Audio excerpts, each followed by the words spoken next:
Што истакна и професорот. Даночната реформа е потребна, но нема да ги даде очекуваните ефекти, рекоа економистите и представниците на бизнис секторот на јавната дебата за најавеното воведување на прогресивниот данок. Компјутерџиите ќе ја напуштат Македонија, ќе се намалуваат странските инвестиции, ќе расте сивата економија и неплаќањето даноци. Реформата, велат стопанствениците, треба да се одложи до влегувањето во Европската унија. Македонија не се надпреварува со Германија или САД во врска со добивање странски инвестиции, него се надпреварува со околните држави како што се Србија, Бугарија, Албанија, кои што повеќето од нив се на политика на ниски даноци со цел привлекување на директни странски инвестиции. Прашајте го стопанството од овој домен што му треба за да го поттикне развојот.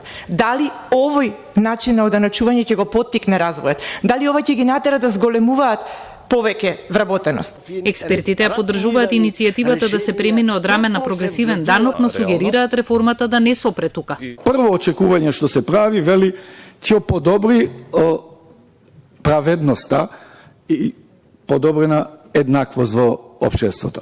Мислам дека е преамбициозно очекување ова, дека никако не може да се постигне. Ако запре тука владата со промените, и ако не ги фати и другите аспекти, освен персоналниот и другите директни даноци или другиот директен данок, дека работата ќе биде половична. Дека не можеме да одиме со персоналниот надвор од данокот на добивка. За да не биде некоја заедница племе, она мора да има држава, државата се вика општество, организирано, а за тоа се плаќа.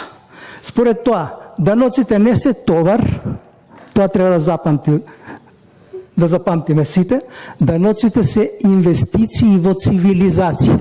Даночната реформа предвидува воведување на дополнителна стапка од 8% за делот од доходот што надминува 90.000 денари месечно. За мнозинството граѓани даночната стапка останува иста 10%.